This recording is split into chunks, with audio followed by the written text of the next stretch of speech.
Dude, Priya and Reha both want to meet me today. I just met Shreya yesterday. What should I do? First, go and get yourself tested for HIV. HIV test?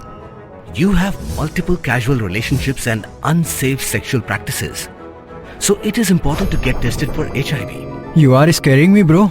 I'm not trying to scare you. I'm trying to make you aware. Having sex with someone without a condom carries the risk of HIV. Why are you always ignoring this? Do I have to remind you every single time? And yes, you seriously need to change your behavior. Okay, fine. I'm not ignoring it.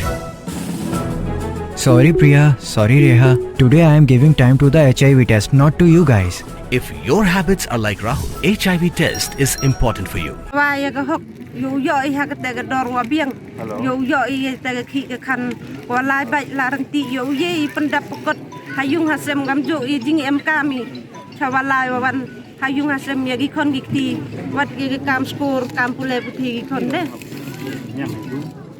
Kuno UP ya ni ko sarkar bomta. Miet ya ko sarkar. Ma miet ka sarkar man mo kam ni.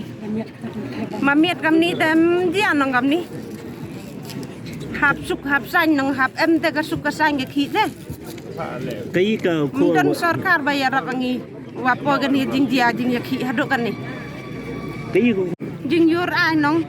Wa ya em kam ni nai beta ka jak po yung gi khon gi ti yung gi iba hayung hasem ngi pada pokot ngi yakhi te ngi le kam no don sarkar gi bayar rap ngi te kan ni jing yakhi uwi no sarkar em ba poi jing yarap ya i ki pajba poi ban da jing thai bom di ki pulit tip pa pha gi sarkar na ba e gi tu gi ba wan thai bom ni i ba ngi straj ni dek ba jai dek ba lui mem kata jing ya kajian nado ke apa nya tarik hado mentakan tu tarik ngiat setrai baik diga jing yusor mesin ika ku ka sarkar ka kalam yung em ki hok ki wa ki wa khan hai ni hausro wa penthut yem ki mem hok ki wa penthut ye lai wan gi kari hai ang sarkar kam te join te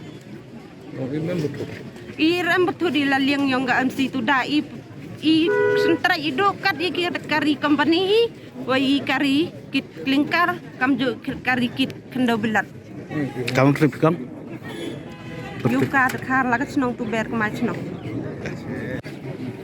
te hakini jing kin in na kaliang sarkaru ka ajenggersan ya katala pulit but ya kini ki company le ki ba kayi ya kini ki dobilat kalau kedor kembur i ba putun upendam ki jingki jo kan am ne clear ba preston ngel la peram jor ba yang gi pa ba tong tip ka ai ka company yakina tip